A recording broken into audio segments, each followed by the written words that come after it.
y'all to talk to you about Isaiah 34 through 36. So in Isaiah 34, we see the Lord talking about destruction He's going to bring on a land. We see Him talking about completely and utterly wiping out the inhabitants of the land because of the misdeeds that they've done against Israel and because of their wickedness. We see the Lord promising not only to wipe out the land, but that the land would be talked about as being a cursed or a haunted land. We see Him talking about that the jackals and the owls and the ravens would inhabit this land. That His punishment to these people would be literally that the land that they lived on would no longer be a land suitable for anyone to live on.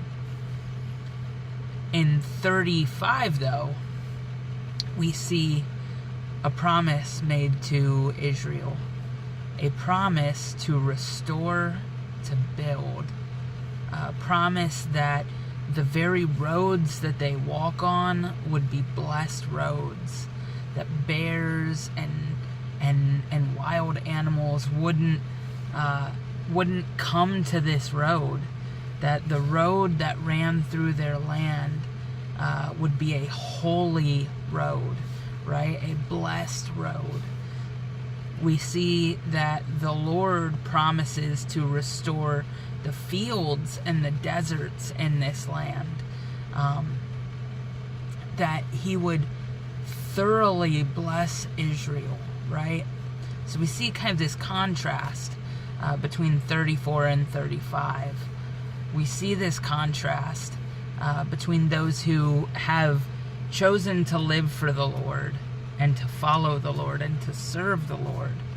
And then those who have chosen to not only not serve the Lord and live wickedly, but to persecute the very people who are living for Him.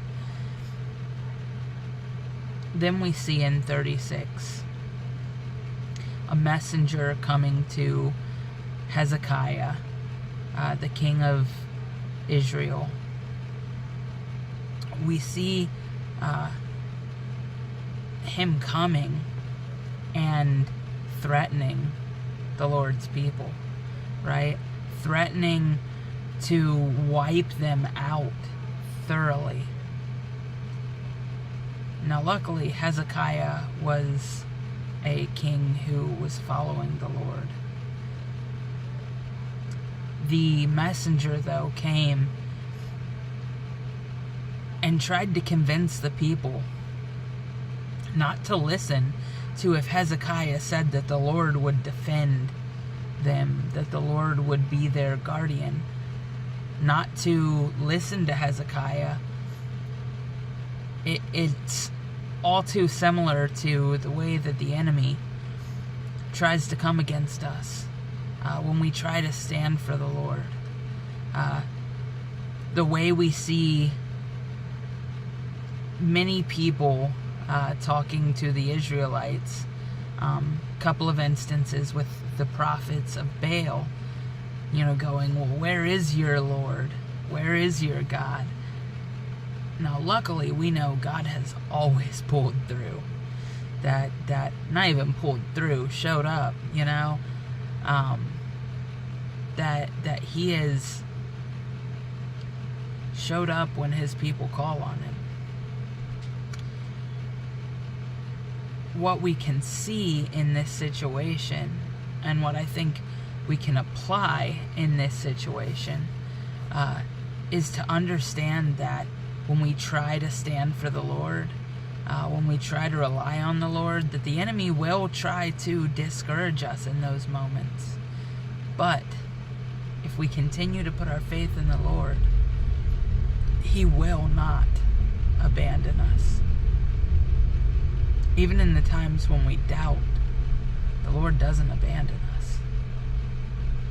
But surely, if we hold fast, if we put our faith in Him, if we continue to walk the path that He leads us in, then we know at the end of the day, even though we may face trials, even though people may threaten us or may come against us to discourage us, that if we hold fast and hold true to what we know the Lord has called us to do, that He will bless us and He will bring us through the troubles that we face.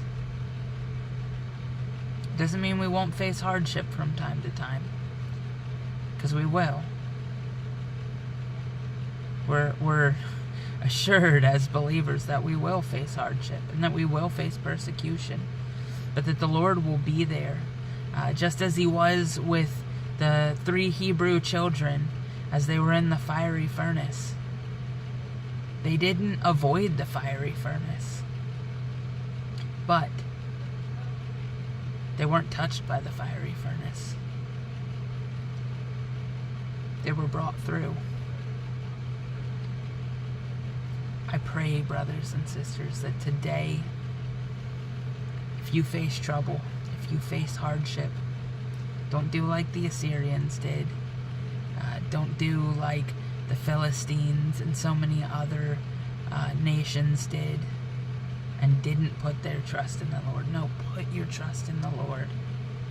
He is faithful. He is true. And if you do,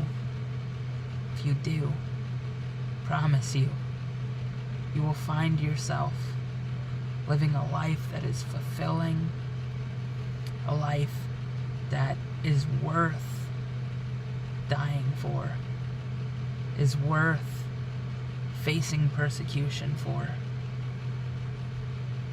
One where not only will you be blessed spiritually, but you will be able to bless others. Put your faith in the Lord today. Anyways, y'all have a great night. This was Isaiah 34, 35, and 36. And